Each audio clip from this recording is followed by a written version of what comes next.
Isa po mapagpalang umaga sa inyong lahat. Purihin natin ang Panginoon. So nakita po ninyo, green na ang ating Sunday. Ibig sabihin, 11th Sunday in ordinary time. At ngayon po, June 14, kalagitnaan ng buwan para sa taong 2026. Ibig sabihin, 6 na buwan, Pasko na naman. Ang araw natin, 14, malamang, noong Friday pa lang nakuha nyo na.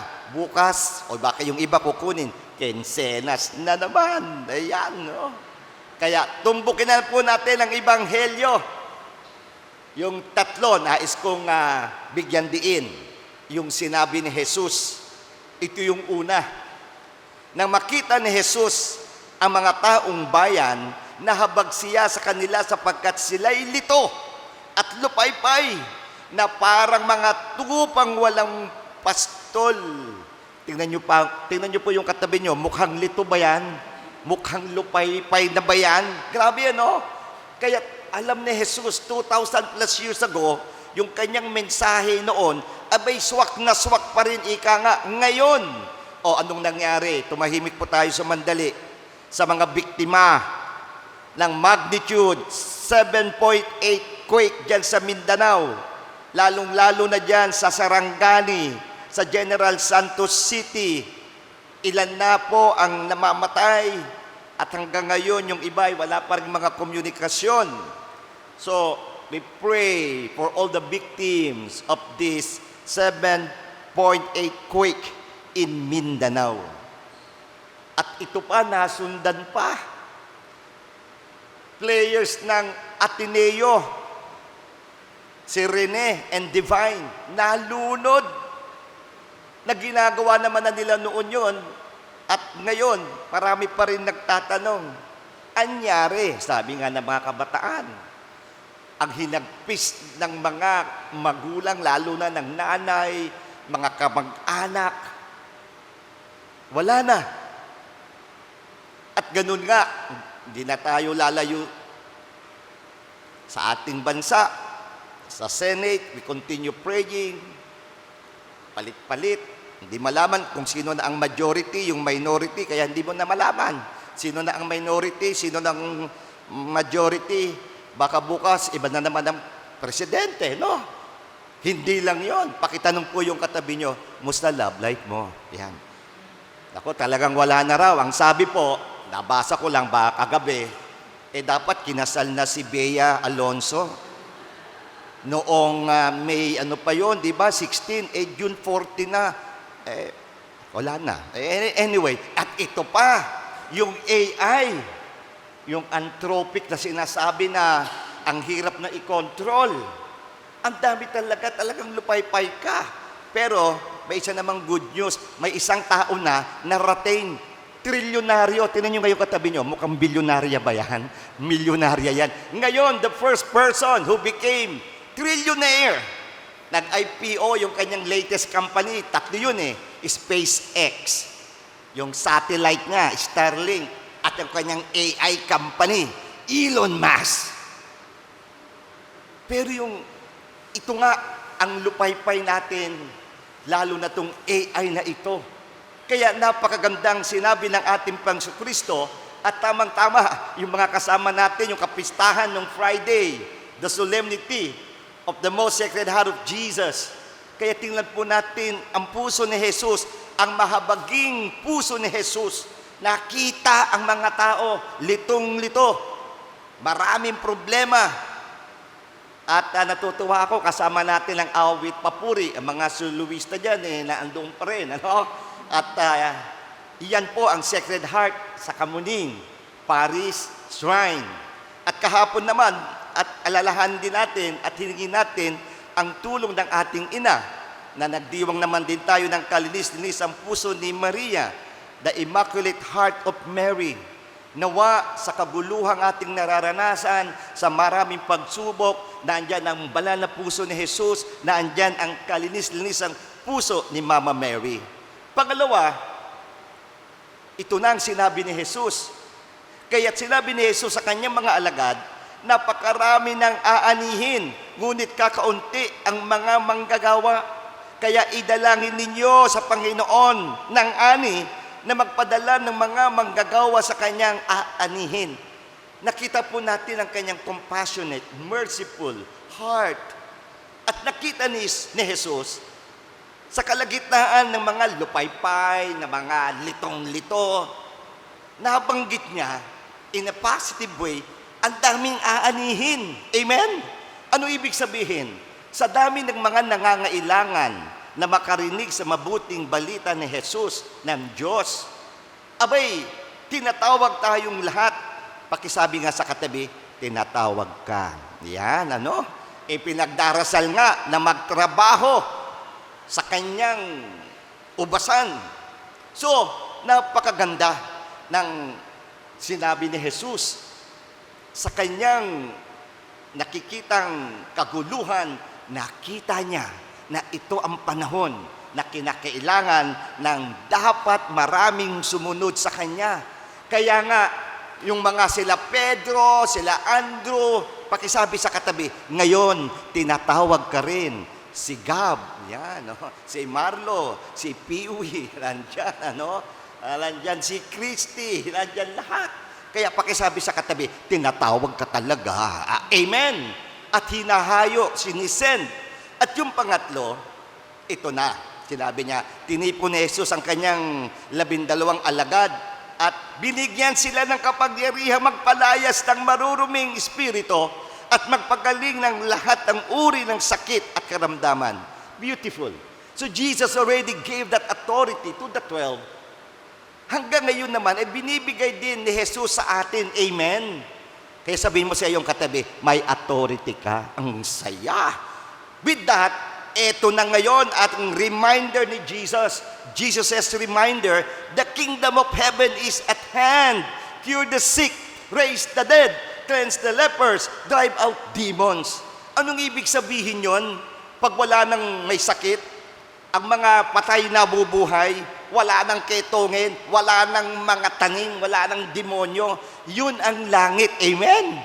Yun ang gusto ni Jesus. Mawala lahat yung mga problema, mga pagsubok na tayo'y nalilito, nalulupaypay, kundi focus tayo sa kaharian ng Diyos. Amen. At ngayon, itong kagandahan. Kaya nakita natin ang linggong ito is the call to missions. These are also the mission sendings of Jesus. The original 12, followed by that's the first commission, and the second sending, the 72 disciples. Na siya namang ginagawa ni Jesus sa kasalukuyan, sa mga sandaling ito. At nais kong bigyan din ngayon, kung nakita natin, inulit natin yung 3 biblical passages na sinabi ni Jesus in our Catholic theology, the 3 main missions of Jesus. Ano ba yung 3 mission ni Jesus? Ito po ay nakaugat, and these are referred to as Munera Christi, the offices of Christ. 3. Kaya ito ay magiging, ang tawag ngayon, the exercise of the Tria Munera Christi. Ang pagiging misyonero mo, Bob, Marlo, pagiging misyonera ninyo, Michelle, Faith, nakaugat saan? Sa Tria Munera Christi. So what are the 3? Itong 3 ito. Missions, offices of Jesus. Number 1, Christ as prophet. Yes, Jesus is prophet. At anong ginagawa ng propeta? Silang instrumento ng Diyos para sabihin ang kagustuhan ng Diyos. The teaching na nagmumula kay Jesus. So Christ is a prophet. Kinakailangan natin sa panahong ito, sa nangyayari sa buong mundo, sa ating bansang Pilipinas, nangyayari sa ating pamilya, sa ating buhay. Bilang propeta, si Jesus ang salita ng Diyos na nagkatawang tao. Ang kanyang misyon ay ipinahayag ng mabuting balita ng kaharian ng Diyos at ihayag sa sangkatauhan ang katotohanan ng Ama. Hindi lamang niya sinabi ang mensahe, siya mismo ang mensahe. Beautiful. Kaya ang ginawa ni Jesus, siya rin ay sinugo ng Ama Sinasabi niya lang ang kagustuhan ng Ama. So Christ as a prophet, He taught, nangaral siya. So as prophet, Jesus is the Word of God made flesh. His mission, anong mission ni Jesus? To announce the good news of the kingdom of God and to reveal the truth of the Father to humanity. Ipahayag ang katotohanan ng Ama sa sangkatauhan. At ito ang mission ni Jesus na mission natin. Christ's mission is our mission. Hindi lamang sinabi ni Jesus ang mensahe, siya mismo ang mensahe. Jesus equals the message. Ito ngayon ang una, Munera Christi as a prophet, the goal, ang layunin, upang pawiin ang kamangmangan at akay ng mga tao sa katotohanan sa pamagitan ng kanyang pangaral, mga talinghaga at buhay. Hindi na natin malaman kung sinong nagsasabi ng totoo. Pero dahil tayo'y propeta, gabayan ang mga kababayan sa totoo, pawiin ang kamangmangan at akay ng mga tao sa katotohanan. Pangalawa, ano ang mission at office ni Jesus? Christ as priests. At bilang pari, ano ang kanyang ginagawa? Sanctifying. So, anong ibig sabihin yan? Bilang dakilang sacerdote, si Jesus ay nagsilbing tulay sa pagitan ng Diyos at ng sangkatauhan. Yung pagkapari, yan ang tulay ng tao sa Diyos na ginagawa ng mga pari.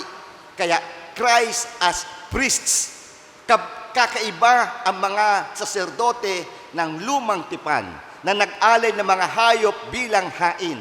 Sa bagong tipan, inialay ni Jesus ang kanyang sarili bilang perpekto at magpakailanmang hain sa krus. Kaya ibang-iba talaga ang pagkapari ni Jesus sapagkat ang buhay niya mismo ang kanyang inalay. At ano pang ibig sabihin na to? Ano ang goal? Ano ang layunin? Upang pagkasunduin ang sangkatauhan at ang Diyos, magkaloob ng kapatawaran sa mga kasalanan at pakabanalin ang mga tapat sa pamagitan ng biyaya. Napakaganda. Binibigyan tayo ng pagkakataon ni Jesus bilang pari na mapatawad ang mga kasalanan. Kaya ang sakramento ng kumpisal ay mahalaga. At siyempre, patungo ito upang maging banal na tapat at tanggapin ang maraming biyaya. At panghuli, ang bahagi ng Tria Munera Christi, Christ as King. Ano ang ginagawa niya? Yung governing. So anong ibig sabihin yan? Bilang hari, naparito si Jesus upang itatag ang kaharian ng Diyos sa lupa. Hindi ang kaharian ni Pilato. Hindi ang kaharian ng presidente, ng vice-presidente, ng sinong tao. Ang kaharian ng Diyos. Amen. Kaya bilang Katoliko Kristiyano, tutok dapat tayo si Kristo bilang ating leader, bilang ating hari. Siya ang ating barangay captain, siya ang ating mayor, gobernador, siya ang ating presidente. Kaya si Jesus nawa ay nasa bawat tagasunod niya, sa bawat Kristiyano, sa bawat Katoliko. So gayunpaman, ang kanyang pagkahari ay hindi tungkol sa kapangyarihang pampolitika o makamundong paghahari. Ito ay isang kaharian ng katotohanan at buhay, kaharian ng kabanalan at biyaya, kaharian ng katarungan, pag-ibig at kapayapaan. Ibang-iba ang kaharian ni Jesus. Walang paglilinglang, lilinglangin ng tao para lang dumami ang grupo. Hindi yan. Kaya nga mahalaga ang pagiging hari, pagiging leader na opisina at mission ni Jesus at mission natin. Ano ang layunin? Upang mamuno at mamahala sa pamagitan ng paglilingkod at pagpakumbaba. Upang sa huli ay maihatid ang buong sangnilikha sa tamang kaayusan sa ilalim ng kalooban ng Diyos. Kaya kitang-kita natin kapag tao, hati-hati. Kapag ang Diyos ang gumalaw, dala ang biyaya. may kasamang himala. Kapag ang tao ang gumalaw, dala ang hinala. Kaya tayo, ngayon, paalaala. Yes, indeed, Jesus is the prophet, the priest, the king, propeta, pari, at hari. Interestingly, Catholic teaching, specifically from Lumen Gentium, suggests that all the baptized Christians, Catholics, share in these three offices. Pakisabi sa iyong katabi, bilang laiko, kasabi ka dito. Anong ibig sabihin? The exercise of the Tria Munera Christi of the lay faithful in the mission of the church. And to sum up, speak the truth, be a prophet, offer our lives and works as a spiritual sacrifice, be a priest, and third, and master our own passions while serving others, be a king. Pakisabi sa katabi, ikaw yan, ako yan, tayo yan. Ano uli yung tatlo?